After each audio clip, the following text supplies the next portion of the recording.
Hi guys, और आज के वीडियो का टॉपिक है स्टाइल्स ऑफ लीडरशिप। देखिए, स्टाइल ऑफ लीडरशिप किसी भी लीडर की वो स्टाइल है या वो एक्सपीरियंस, वो पैटर्न या वो फिलॉसफीज जिन्हें एक लीडर अडॉप्ट करता है और अपने अंडर में काम करने वाले फॉलोअर से, अपने अंडर में काम करने वाले सबऑर्डिनेट के साथ मिलकर के जिनके थ्रू इंटरपर्सनल रिलेशनशिप क्रिएट करता है, उन्हें मोटिवेट करता है, गाइड करता है, काउंसलिंग करता है ताकि उनसे वो ऑर्गेनाइजेशनल ऑब्जेक्टिव अचीव करवा सके।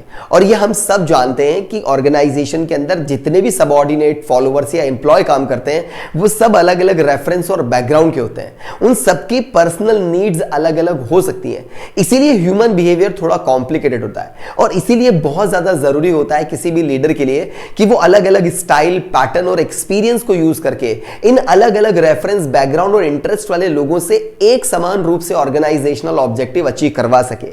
इसीलिए हमारी क्लास 12th की बिजनेस स्टडी के चैप्टर नंबर 7 यानी कि मैनेजमेंट के 4th फंक्शन डायरेक्टिंग के अंदर स्टाइल्स ऑफ लीडरशिप को काफी डिटेल में बताया गया है। So as a student exam के अंदर आपको ये क्वेश्चन केस स्टडी की फॉर्म में देखने मिलेगा, जहां पहले आपको स्टाइल ऑफ लीडरशिप को आइडेंटिफाई करना है और उसके बाद उसका एक्सप्लेनेशन करके आना है। देखिए, वैसे तो स्टाइल ऑफ लीडरशिप कई सारे तरह की होती है, लेकिन हमारी क्लास 12th में जनरली स्टाइल ऑफ लीडरशिप को अथॉरिटी के बेसिस पे डिवाइड करने के पैटर्न से दिया गया है और इसी कैटेगरी में हमारे सिलेबस में 3 तरह की स्टाइल ऑफ लीडरशिप दी गई है।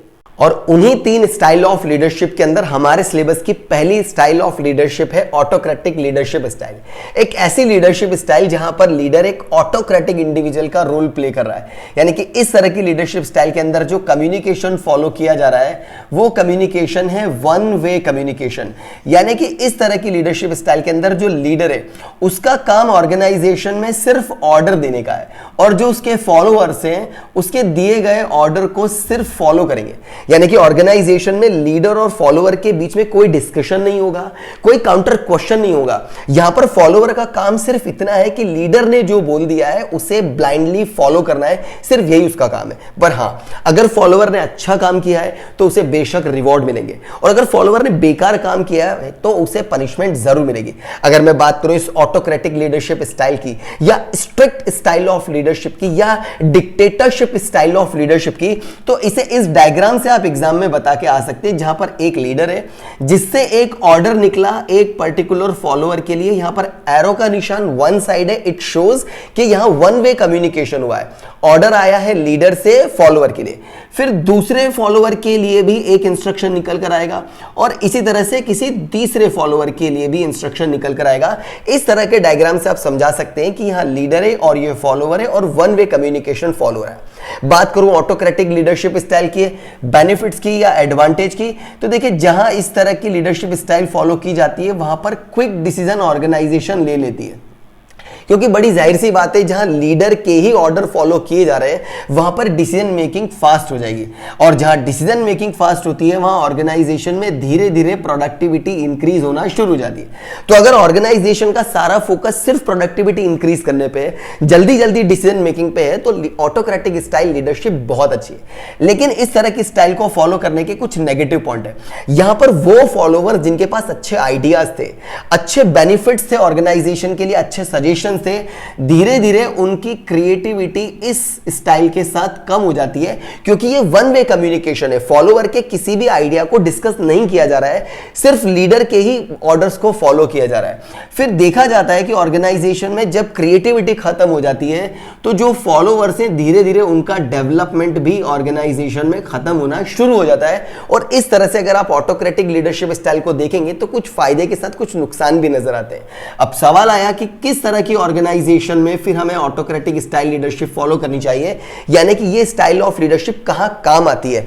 तो देखिए, ऑटोक्रेटिक स्टाइल लीडरशिप वहां काम आएगी जहां पर आपके फॉलोअर्स बहुत ही ज्यादा अनएजुकेटेड हैं या बहुत ही ज्यादा अनस्किल्ड हैं। सिर्फ उस केस में आप इस स्टाइल ऑफ लीडरशिप को फॉलो कर सकते हैं। जनरली फैक्ट्रीज के अंदर ये देखा जाएगा, जनरली छोटे छोटे बच्चों को पढ़ाने वाला जो टीचर होता है वो थोड़ा स्ट्रिक्ट टीचर होता है। उसका स्टाइल, उसका पैटर्न, उसका एक्सपीरियंस उसे यही सिखाता है कि उसने जो इंस्ट्रक्शन दिए थे वो उसके स्टूडेंट्स को फॉलो करने चाहिए थी।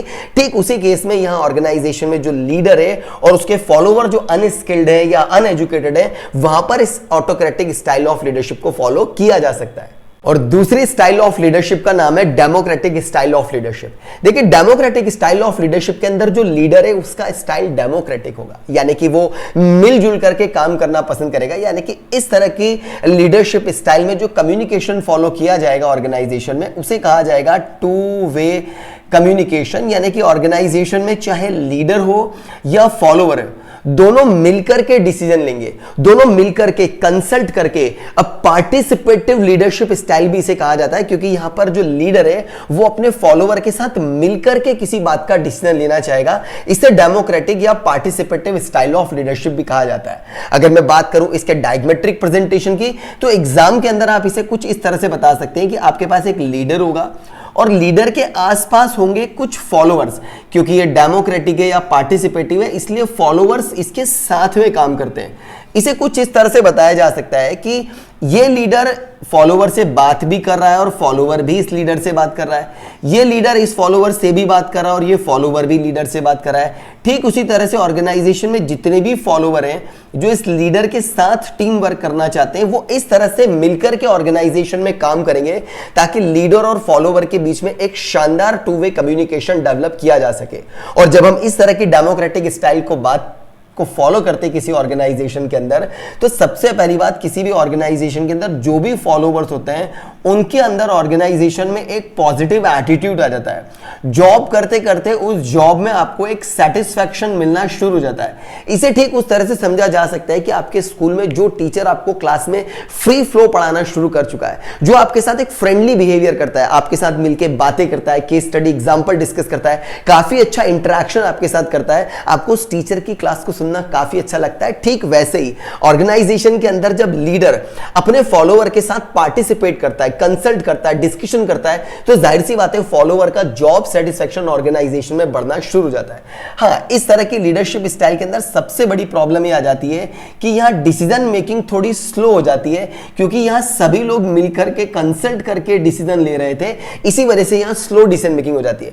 कभी कभी प्रॉब्लम वहां आ जाती है जहां पर इंटरैक्शन जो किया जा रहा है वो इंटरैक्शन काफी लो हो चुका है। अगर फॉलोवर बहुत ही इंट्रोवर्ट कैटेगरी के आ गए हैं तो उनके साथ डेमोक्रेटिक स्टाइल ऑफ लीडरशिप को एक्सेप्ट करना या चलाना काफी मुश्किल हो जाएगा। अब बात करें डेमोक्रेटिक स्टाइल ऑफ लीडरशिप किस तरह की ऑर्गेनाइजेशन में काम कर ली जाएगी, तो वहां पर काम किया जाएगा जहां पर आपके फॉलोवर्स एजुकेटेड हैं, या फिर यह कहा जाए कि वहां पर आपके जितने भी फॉलोवर्स हैं वो स्किल हैं। और वीडियो को आगे लेके चलते हैं और बात करते हैं तीसरे स्टाइल ऑफ लीडरशिप की, जिसका नाम है फ्री रेन लीडरशिप स्टाइल। देखिए, फ्री रेन लीडरशिप स्टाइल एक ऐसी लीडरशिप स्टाइल है जहां पर लीडर एक ऐसी स्टाइल को, एक ऐसे पैटर्न को फॉलो करता है जहां पर वो अपने फॉलोवर के साथ कंप्लीटली फ्री है। यानी कि इस तरह की स्टाइल ऑफ लीडरशिप के अंदर भी ऑर्गेनाइजेशन के अंदर टू वे कम्युनिकेशन फॉलो किया जाता है। यानी कि लीडर और फॉलोवर जाहिर सी बातें मिल करके, डिस्कस करके, कंसल्ट करके ही डिसीजन लेते हैं। लेकिन डेमोक्रेटिक स्टाइल और फ्री रेन लीडरशिप स्टाइल में थोड़ा सा फर्क है। डेमोक्रेटिक जो हमने अभी रिसेंटली पढ़ा है उसके अंदर लीडर और फॉलोवर पार्टिसिपेट होकर के किसी बात के निष्कर्ष पे पहुंचते हैं, लेकिन फ्री रेन लीडरशिप स्टाइल के अंदर थोड़ा सा डिफरेंस है। यहां पर फॉलोवर को कंप्लीटली फ्री छोड़ दिया जाता है, जिस बात को इस डायग्राम से समझा जा सकता है। देखिए, इस केस में लीडर एग्जिस्ट करेगा यहां पर और फॉलोवर्स होंगे यहां पर, क्योंकि इस केस में जो फॉलोवर है वो कंप्लीटली फ्री हैं। अब जब फ्री जितने भी फॉलोवर्स हैं वो सब एक दूसरे के साथ डिस्कशन करते हैं कुछ इस तरह से, तो सारे फॉलोवर एक दूसरे से बात करने के लिए कंप्लीटली रेडी हैं, क्योंकि ये जो फॉलोवर हैं ये खुद अपने हिसाब से ऑर्गेनाइजेशन के डिसीजन को लेने के लिए रेडी है। जबकि डेमोक्रेटिक के लीडरशिप स्टाइल के अंदर जो लीडर है और फॉलोवर है वो मिलकर डिसीजन लेते हैं। फ्री रेन लीडरशिप स्टाइल के अंदर जो फॉलोवर है वो आपस में ग्रुप डिस्कशन करते हैं, टीम वर्क करते हैं, कंसल्ट करते हैं, प्रॉब्लम का सॉल्यूशन निकालते हैं और फाइनल वर्डिक्ट लेने जाते हैं लीडर के पास। तो फ्री रेन लीडरशिप स्टाइल के अंदर जो फॉलोवर है वो कंप्लीटली फ्री है। और अगर अब मैं बात करूं इस free rein style of leadership के कुछ पॉजिटिव पॉइंट्स की, तो देखिए इसका सबसे बढ़िया पॉइंट ये है कि इसमें जितने भी फॉलोवर काम कर रहे हैं उनका डेवलपमेंट बाकी लीडरशिप स्टाइल के कंपेयर में काफी फास्ट हो जाता है। दूसरे एडवांटेज की बात करें तो इसमें जितनी भी फॉलोवर के अंदर कितनी भी कैपेसिटी हो, उसकी फुल कैपेसिटी को यूज करने वाली स्टाइल का नाम है फ्री रेन लीडरशिप स्टाइल, क्योंकि यहां पर फॉलोवर कंप्लीटली फ्री है। बात करूं इस तरह की लीडरशिप स्टाइल के नेगेटिव पॉइंट्स की, तो देखिए यहां पर लीडर का रोल काफी कम हो जाता है। तो लीडर का रोल अगर कम हुआ है तो जाहिर सी बात है उसके क्रेडिट्स भी थोड़े थोड़े कम हो जाएंगे। और अगर लीडर उनको टाइम टू टाइम गाइड नहीं कर रहा है तो ऑर्गेनाइजेशन में जितने भी फॉलोवर हैं वो डिफरेंट डायरेक्शन में चलेंगे। इस तरह से ऑर्गेनाइजेशन के अंदर डायरेक्शन मल्टी डायरेक्शनल हो सकता है और कभी कभी आपके रिजल्ट्स अचीव नहीं हो पाएंगे अगर आपने फॉलोवर को कंप्लीटली फ्री छोड़ दिया तो। अब बात करें कि इस तरह की फ्री रेन लीडरशिप स्टाइल कहां कहां काम में आती है, तो देखिए ये वहां काम में आएगी जहां पर आपके फॉलोवर्स बिल्कुल हाईली एजुकेटेड है और हाईली स्किल्ड है। उस तरह की ऑर्गेनाइजेशन में आप इस फ्री रेन लीडरशिप स्टाइल को देख सकते हैं। सो आई एक्सपेक्ट कि स्टाइल्स ऑफ लीडरशिप आपको अच्छे से समझ में आ गई होगी। इस पूरे टॉपिक को एक शानदार एग्जांपल से अगर कंक्लूड करना चाहूं तो स्कूल के अंदर जो छोटे छोटे प्री प्राइमरी के पहली दूसरी तीसरी क्लास तक के बच्चे होते हैं उनके टीचर हमेशा स्ट्रिक्ट होते हैं, क्योंकि वो टीचर जानता है कि बच्चे को कुछ खास आता नहीं है, इसलिए उसको हर एक अल्फाबेट सिखाना, एडिशन, सब्सट्रैक्शन, मल्टीप्लिकेशन, टेबल सिखाना उसी की जिम्मेदारी है। इसलिए वो टीचर स्ट्रिक्ट टीचर बनता है, वो एक ऑटोक्रेटिक टीचर बनता है उस छोटी एज में। लेकिन जब बच्चा 5th 6th 7th 8th में आ जाता है तो टीचर के साथ उसकी दोस्ती हो जाती है, क्योंकि यहां पर बच्चा जो है वो थोड़ा बड़ा हो चुका है, थोड़ा समझदार हो चुका है, उसे लिखना पढ़ना, होमवर्क करना, क्लास वर्क करना, ड्राइंग बनाना काफी कुछ आ चुका है। वो अच्छे खासे मैथ्स के क्वेश्चंस को सॉल्व करना शुरू कर चुका है, थोड़ी बहुत साइंस समझना शुरू कर चुका है। इसीलिए यहां पर 6th 7th 8th क्लास तक आते आते टीचर उसके साथ डेमोक्रेटिक टीचर बनना शुरू कर देता है। और उसके बाद जो क्लासेस आती हैं यानी कि 10th 11th और 12th, वहां पर टीचर काफी हद तक प्रोजेक्ट्स के मामले में, राइटिंग स्किल्स के मामले में, आंसर डेवलपमेंट के मामले में, सेल्फ स्टडी की फॉर्म में फ्री रेन लीडर बन जाता है, यानी कि फ्री रेन टीचर बन जाता है, क्योंकि उसे पता चल जाता है कि 10वीं 11वीं 12वीं का जो बच्चा है वो अब काफी हद तक सेल्फ डिपेंडेंट हो चुका है, वो काफी अच्छा एजुकेटेड हो चुका है। सो उम्मीद करूंगा स्टाइल ऑफ लीडरशिप का टॉपिक आपको समझ में आया और ये एग्जांपल आप कनेक्ट कर पाए। अगर टॉपिक कनेक्ट कर पाए और पढ़ाई समझ में आई, वीडियो को लाइक करिए। इंफॉर्मेटिव लगता है अपने दोस्तों के साथ शेयर जरूर करेगा। फ्यूचर में किस टॉपिक पे आप वीडियो देखना चाहते हैं कमेंट करके मुझे अपनी राय जरूर बताइएगा।